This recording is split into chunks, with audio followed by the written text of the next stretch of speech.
10 binatang masuk surga. Disebutkan ada 10 hewan yang kelak akan masuk surga, meski dalam kitab itu tidak disebutkan satu persatu secara lengkap. Tetapi berikut ini disampaikan ulasan-ulasan singkat sesuai dengan yang dijelaskan kitab-kitab sirah dan tarikh. 1. Binatang buruk. Buruk tunggangan Nabi Muhammad SAW. Buruk merupakan hewan surga yang dipilih malaikat Jibril untuk menjadi tunggangan Nabi SAW. Menempuh perjalanan Isra Mi'raj, buruk itu terpilih karena kerinduannya berjumpa dengan sang Nabi Muhammad SAW. Nama buruk sendiri berasal dari kata barku yang berarti kilat. Pasalnya ia melaju dengan sangat cepat secepat kilat, sehingga mempersingkat waktu tempuh Rasulullah SAW dari Masjidil Haram ke Masjidil Aqsa hingga ke Sidratul Muntaha dengan hanya waktu 1 malam. Menurut sejumlah riwayat, buruk merupakan hewan seperti kuda, berbulu putih, memiliki sayap di kedua pahanya. Ukuran tubuhnya lebih besar dari keledai, namun lebih kecil dari kuda. Kelebihannya selain berjalan cepat, kaki depannya bisa terangkat saat jalan menurun dan kaki belakang terangkat saat jalan menanjak. Kelak hewan ini akan kembali masuk surga, demikian seperti hadis riwayat Abu Ya'la dari Ibnu Mas'ud. 2. Unta Nabi Saleh. Allah memberi mukjizat kepada Nabi Saleh berupa unta hamil yang keluar dari batu. Unta ini menghasilkan susu segar yang dapat dinikmati orang sekampungnya. Namun di antara penduduk Samud ada yang jahat dan sampai tega membunuh unta tersebut. Akibat perbuatan kaum Samud itu, Allah menurunkan azab hujan batu kepada mereka. Nabi Soleh dan orang-orang beriman selamat, sementara mereka binasa. Dikabarkan unta ini diperkenankan Allah untuk masuk surga. Mukjizat dan kerasulan Nabi Saleh pun diabadikan dalam Al-Quran. Dan kami telah mengutus kepada kaum Samud saudara mereka Saleh, ia berkata, "Hai kaumku, sembahlah Allah, sekali-kali tidak ada Tuhan bagimu selainnya. Sesungguhnya telah datang bukti yang nyata kepadamu dari Tuhanmu."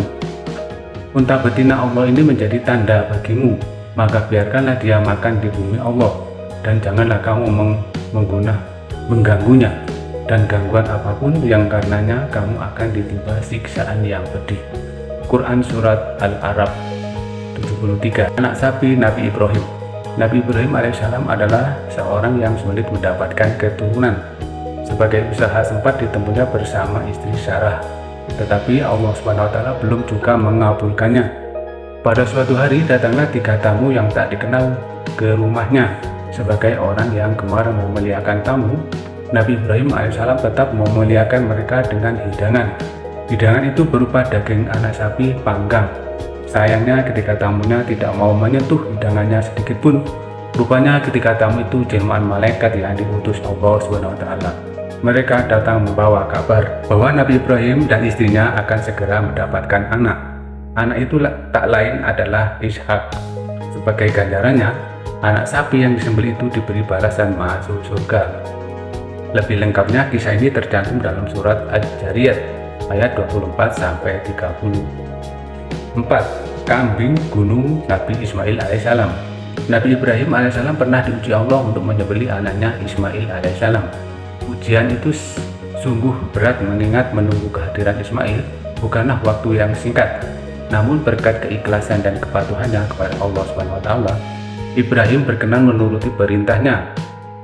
Demikian putranya Ismail hingga pada suatu ketika hendak disembelih Nabi Ismail alaihissalam diganti dengan seekor kambing yang gemuk dan sehat. Rupanya begitu cepat malaikat mengganti dan menyelamatkannya dari sembelihan sang ayah. Cerita dramatis ini pun dimuat dalam Al-Quran, tepatnya dalam surah As-Saffat ayat 102-107. Dan berawal dari kisah ini, kita disyariatkan untuk menyembelih hewan kurban pada hari raya Idul Adha. 5. Hudhud, Ratu Bilqis. Burung hudhud termasuk jenis burung pelatuk yang disebut Allah dalam Al-Quran surah An-Naml ayat 20-40. Burung ini ditugasi Nabi Sulaiman mencari kabar ke daerah lawan, salah satunya kabar dari negeri Sabar. Sepulang dari satu perjalanan, burung hudhud melaporkan kepada Nabi Sulaiman alaihissalam bahwa dirinya menjumpai perempuan dengan segala kekayaan, namun masih menyembah matahari. Rupanya Allah memberikan keistimewaan pada burung itu, berupa kemampuan fisik dan jaga daya jelajah yang hebat, sehingga dapat terbang jauh dan tidak pernah tersesat. Awalnya Nabi Sulaiman tidak percaya dengan apa yang disampaikan sang burung, hingga ia pun kembali mengutusnya membawa seruan dakwah kepada Ratu Bilqis di negeri Sabah. Setelah mengantarkannya, Hudhud diperintah untuk mengamati tanggapan Ratu Sabah. Mendapat surat kiriman, Ratu Bilqis segera mengumpulkan para pembesar kerajaan. Mereka kemudian berunding apa yang harus dilakukan untuk merespon surat Sulaiman. Hasilnya adalah mengirim utusan untuk mengantarkan hadiah kepada Raja Sulaiman di Yerusalem. Burung hudhud terbukti benar, telah menunjukkan tentang kerajaan Sabah yang tidak diketahui oleh Sulaiman alaihissalam. Berkat jasanya, burung hudhud pun dijamin Allah masuk surga. 6. Semut Nabi Sulaiman. Hewan berikutnya yang dijamin akan masuk surga ialah semut. Semut yang berbincang dengan Nabi Sulaiman alaihissalam. Kisahnya berawal dari perjalanan Nabi Sulaiman dengan pasukannya ke sebuah daerah. Di tengah perjalanan, mereka melewati sebuah lembah yang disarangi semut. Melihat kedatangan Nabi Sulaiman alaihissalam, Raja Semut langsung memerintahkan rakyatnya untuk masuk ke dalam sarang. Alasannya agar mereka tidak terinjak-injak oleh pasukan Nabi Sulaiman alaihissalam. Mendengar instruksi Raja Semut kepada rakyatnya, Nabi Sulaiman alaihissalam minta pasukannya berhenti seraya memberi kesempatan kepada kawanan semut memasuki sarang. Setelah kawanan semut masuk sarang, Nabi Sulaiman berbincang dengan Raja Semut. Dari pembicaraannya terungkaplah tujuan Raja Semut yang sesungguhnya. Ternyata ia memerintah kawanannya masuk sarang bukan khawatir terinjak pasukan Nabi Sulaiman, melainkan semut-semut takut merasa takjub melihat kemegahan pasukan Nabi Sulaiman alaihissalam sehingga melupakan kekuasaan Allah Subhanahu wa Ta'ala. 7. Anjing Ashabul Kahfi. Kisah anjing Ashabul Kahfi ini bersamaan dengan kisah sekelompok pemuda yang tertidur di dalam gua dan terbangun setelah 3 abad kemudian. Bayangkan saja mereka tertidur di dalamnya selama 309 tahun. Tujuan awal mereka masuk ke dalam gua adalah melarikan diri dari kekejaman Raja Degyanus yang terkenal pemimpin yang ingkar setelah masuk gua. Setelah masuk gua, pemuda Ashabul Kahfi yang terdiri dari 7 orang dan ditemani seekor anjing itu dibuat tertidur oleh Allah Subhanahu wa Ta'ala selama ratusan tahun. Begitu terbangun dari tidur, mereka berhasil lolos dari kejaran Raja Degyanus dan hidup di zaman yang sudah lebih baik dari sebelumnya. Kisah ini pun diabadikan Al-Quran dalam surat Al-Kahfi ayat 9-22. 8. Ikan yang menelan Nabi Yunus. Dikisahkan perjalanan dakwah Nabi Yunus alaihissalam mendapat penolakan keras dari kaum Ninawa. Alasan penolakan mereka adalah karena Nabi Yunus seorang pendatang, hingga akhirnya Nabi Yunus alaihissalam merasa putus asa dan pergi menaiki kapal yang penuh dengan muatan. Di tengah perjalanan, badai besar menghadang kapal yang ditumpanginya. Akibatnya satu persatu muatan terbang ke laut, termasuk muatan orang. Saat diundi, keluar nama Yunus dan mengharuskan dirinya melompat ke laut. Sesaat melompat ke laut, Nabi Yunus langsung ditelan ikan besar. Akibatnya sang Nabi bertahan selama 40 hari di dalam perut ikan. Selama itu ia senantiasa berdoa dan memohon ampun kepada Allah Subhanahu wa Ta'ala. Ia merasa bersalah karena meninggalkan kaumnya begitu saja. Setelah dirinya berhasil keluar dari perut ikan, Nabi Yunus kembali menemui kaumnya dan mendakwahi mereka. Sejumpanya dengan mereka, Nabi Yunus pun terkejut karena melihat orang-orang Ninawa telah beriman kepada Allah Subhanahu wa Ta'ala.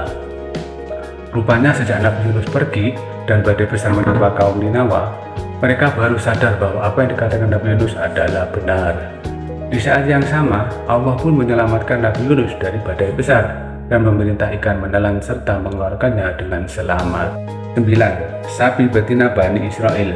Pada zaman Bani Israel, hidup seorang laki-laki kaya raya yang dibunuh oleh orang yang tak dikenal. Masyarakat pun terkejut dan ingin mengetahui pembunuhnya. Mereka lalu menemui Nabi Musa untuk meminta nasihat. Lantas Nabi Musa memohon pertolongan kepada Allah Subhanahu wa Ta'ala dan mendapatkan perintah untuk menyembelih sapi betina dengan ciri-ciri tertentu. Beberapa cirinya seperti tidak boleh terlalu tua dan muda, memiliki kulit yang bersih dan tidak pernah membajak sawah. Sampai pada akhirnya, sapi dengan karakteristik tersebut ditemukan. Setelah sapi disembelih, Nabi Musa memukulkan dagingnya kepada jasad laki-laki yang dibunuh tadi. Di luar dugaan, jenazah itu benar-benar bangkit dari kematian. Nabi Musa pun bertanya, "Siapa yang membunuhmu?" Jenazah itu menjawab bahwa orang yang membunuhnya adalah kerabatnya sendiri. Sebagai balasannya, sapi itu pun kelak akan masuk surga. 10. Keledai Nabi Uzair. Dalam suatu perjalanan, penunggang keledai Nabi Uzair alaihissalam berhenti di sebuah desa yang hancur akibat peperangan. Tulang-tulang manusia berserakan di mana-mana. Dalam hati Nabi Uzair sempat bertanya-tanya, bagaimana Allah menghidupkan tubuh-tubuh hancur ini seperti ini? Allah menjawab pertanyaannya. Ia ditidurkan di bawah pohon desa selama 100 tahun. Tubuhnya sempat hancur dengan tanah, begitupun keledainya. Ketika Nabi Uzair terbangun, tubuhnya kembali utuh. Saat itu pula dirinya menyaksikan kekuasaan Allah membangkitkan keledainya yang sudah hancur jadi tulang, bahkan yang sudah menjadi tanah. Berkat jasanya menjadi bukti kekuasaan Allah SWT, keledai itu pun dijamin masuk surga. Wallahu a'lam bishawab, oleh Ustadz Muhammad Tantam Wijaya.